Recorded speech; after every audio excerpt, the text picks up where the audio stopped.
Welcome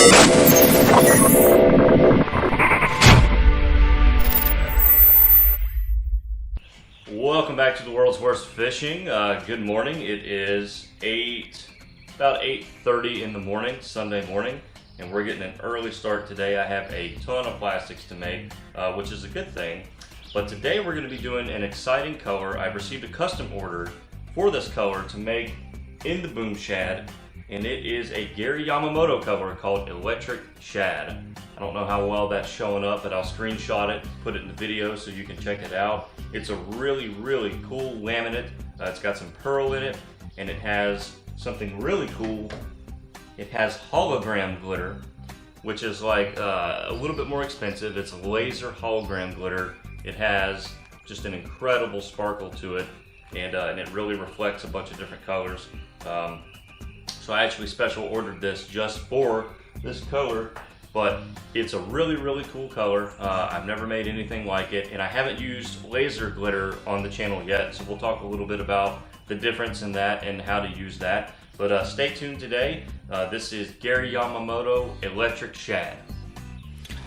Okay, so I have my 2 cups of plastic laid out as usual. Nothing new there. So we'll go ahead and get a few knives. Now I recommend that you buy an actual stirring stick that doesn't have this broad flat surface, because the plastic sticks to it and then you have to scrape it off. I'm just an idiot and I guess a creature of habit. So the bottom side of this color is kind of what I guess I would describe a really see-through pearl. It's not thick. It's like there's not a lot in there. But the best way that I can see it, describe it without seeing it in person, is sort of a white pearl bottom. So we're going to take almost a whole 1/4 teaspoon, because that should still give us a little bit of what do you call it? Oh, what's the word for it? Iridescent? I don't even know. Anyway, we want that to be sort of see-through. So pardon my lack of terminology at 8 in the morning. So with any sort of powder or pearl, again, you want to mix really, really, really well. And like I said, this will be the bottom color. A lot of bottom colors in laminates are the pearl color. The other swim bait I have to make, I think, is actually a combination of a pearl top and a highlight bottom. So I think that one's going to be really cool. But the top color here is the interesting color. This one, I don't have the exact shade of brown that is in the picture, so I'm going to have to do a little bit of Frankensteining. So I'm going to add some Carolina pumpkin here. And it's fairly thick. It's not a super thick bait from what I can see in the photos. You know, there is quite a bit of, is it iridescence? Golly, I can't even think, but you can see through almost all of it. So we're not going to mix this up super, super, super thick, but that is too light a shade of brown. So anytime you add black to something, you're living a little dangerous. So we're going to add just a few drops of black to try to darken this brown color to hopefully achieve something closer to the Gary Yamamoto color. And again, anytime you cook the plastic, it's going to darken a little bit naturally. And so we don't need to do too much, but I want to make sure that I have something that I think will work. So that's 6 drops of black so far. And the good thing about using traditional colorants, even once that plastic is cooked, if I don't have what I want, I can add more and it just mixes right in. You don't have to cook it in initially. So I think we're gonna go with that, or we're gonna start with that and see what we get. So we're gonna go ahead and add some heat stabilizer. Got to refill this. My quart is getting a little low. Alright, so a little bit of heat stabilizer to each one. And since these are swim baits, I'm going to add a little bit of softener just to give them maybe that extra, oh, I don't know, that extra millimeter of swimming action. You know, we're going to make it a little softer. So that looks good there. That looks good there. And we are ready for the vacuum chamber. And again, a lot of questions about the vacuum chamber. This is just an extra step that I do. I use a more value, cheaper blend of plastisol, and I mix it pretty violently, so I'm not doing myself any favors as far as using bubbleless, airless plastic. So I just basically add another step. And if you want to use one of these, which unless you're using just absolute top-of-the-line plastic, this will help. So you can pick one of these up on the internet. Basically, the way to use it is you're going to set the lid. You're going to set the lid down. It has like a rubber seal. You're going to turn that into the on or open position. This is a burp valve. So when I want to, after I'm done, I loosen that, and that lets air back into the pot because you're fixing to remove it all. So once that's on there, you simply just turn on the pump, and you'll see the needle rise. And once that's to 30, I'll let it sit there for a few minutes, and then we're all done. All right, I have both cups in there. Normally about 3 minutes apiece. So we're not going to quite do 6. I'm going to do about 5:30 just to make sure that we don't overcook. Sometimes one cup gets cooked a little more than the other. I think it's just all about positioning inside the microwave. So we don't want to burn one, so we'll play it a little safe. And then once these are done, we'll add some glitter and see what the results are. Here's a throwback right here. Back when I was doing more retail, putting baits in stores, I actually made labels. How about that? Yep. What's great about plastics though, these can be years old and they don't change. They're still good. Just as good as if they were 1 day old. That's what I love about soft plastics. They don't deteriorate. Okay, so I have both colors here that just came out of the microwave, and they're really close in temperature. They were reading about 2 degrees apart, which is good. So one thing about the laser glitter, it is much more sensitive to heat. Normally I could add glitter in the 360s. This, you really don't want it to exceed about 350 degrees. I don't know if there's anything written on here about it. Well, not really. But laser glitter will bleed out. I guess it's just whatever manufacturing process makes that is different than the normal stuff. But I think based on pictures, I think the top color, the brown color, has a smidgen, just a little bit of black flake, almost like a straight Carolina pumpkin. So we're gonna add that in there because any sort of natural color, black adds some texture, and I think it always turns out nice. So that's just a little bit, just to be visible every now and then, so to speak. So we're gonna go ahead and check temperatures, see where we're at. Showing 355.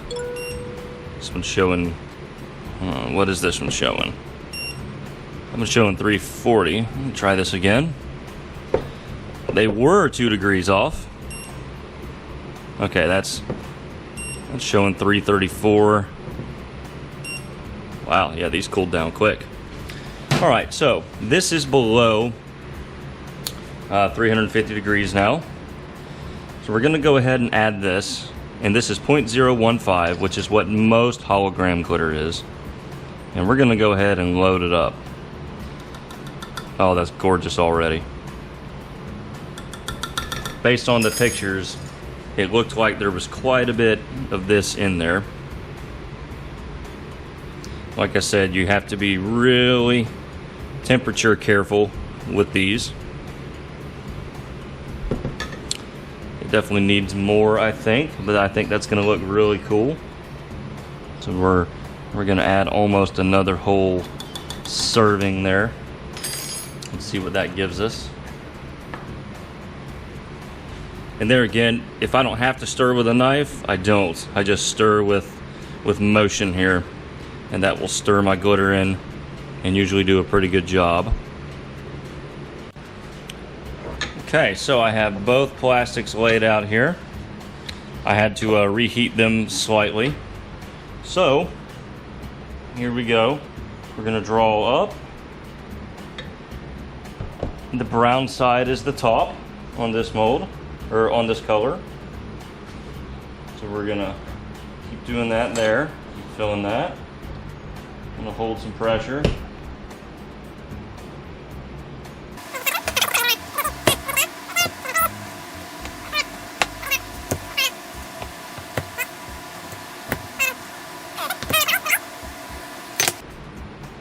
Put that back in.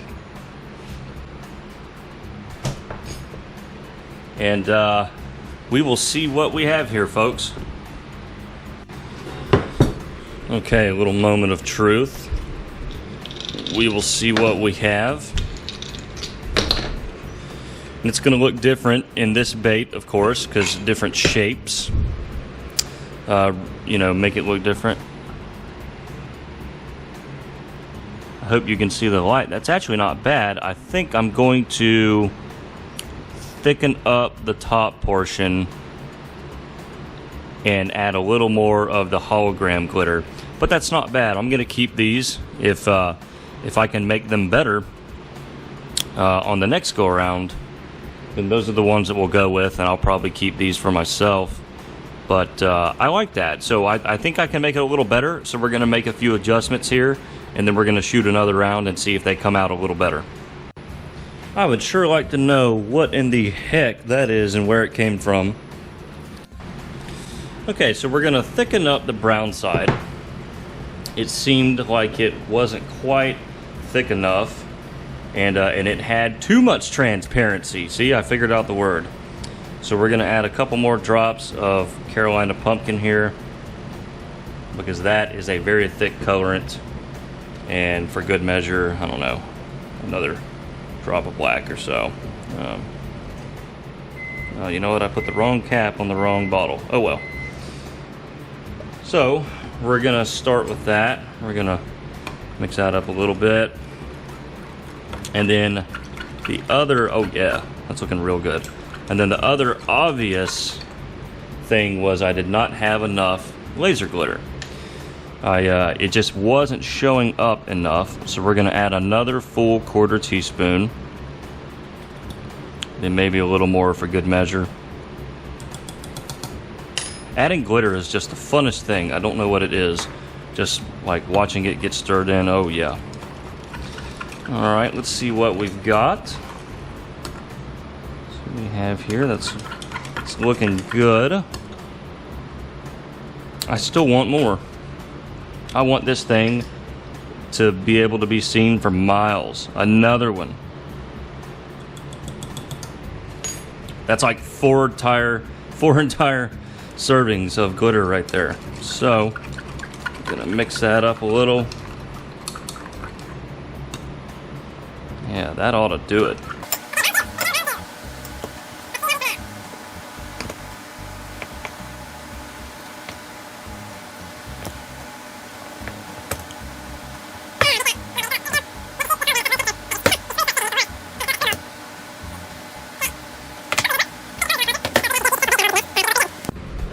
Okay, folks, let's see what we have.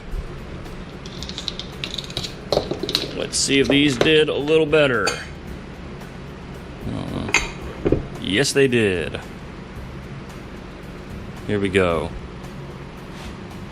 Yes. You can see a little bit more defined laminate, and that's because the brown side is a little thicker. And it is loaded with hologram glitter. So I think we have a winner. So this was really cool. This is a pearl blue and then like a pink highlight laminate. And the laminates, they didn't laminate perfectly. Anytime you're working with pearls, or excuse me, powders and pearls, depending on how much you have to mix in, it kind of changes the dynamic of the plastic. And so they don't laminate as evenly. It kind of changes the consistency. But what this is a pearl blue top with blue highlight in it. And then this is, I'm trying to get like the lighting right. The bottom is colorless, but it is loaded, you can see it a little better there, with pink highlight powder. And I think this actually turned out really good. I wish I had an actual light violet pearl color, but based on the picture, it just looked like straight highlight. So I'm hoping that these look the way that they're supposed to. And then this is the color that I made earlier. And I might try to redo this one again, just to see if there's something better I can come up with. But yeah, today was definitely a challenge. Well, thanks for watching today's episode. Hope you enjoyed watching me struggle a little bit. These are some difficult colors, and the next video is going to be the mega challenge. I received an order Friday. It's a $370 all custom order. I'm going to be doing laminates that even have split tails. So there's basically 3 steps. I'm going to have to shoot the tail. Sorry, 2 steps. I'm going to have to shoot the tail, chop it off in the mold, and then laminate on top of that. So those are going to be really challenging, and there's all sorts of surprises in that one. I'm sure it'll take me a couple days to get them all done, because I mean it's about it's like 72 bags worth, and they're really challenging. It's not watermelon red, so that's coming up soon. I'm gonna get started on that order. Hopefully I'll get the easy part done today, but we're gonna have like a mega order video coming up. But hope you enjoyed today's episode. Shoot me a comment down below. Let me know which colors you want to see next. Today wasn't really popular colors. It was more of a color match challenge, because this one was really tough. And let me know what you'd like to see next. Thanks for watching. I'm Chris Jones, and we'll see you next time on The World's Worst Fishing.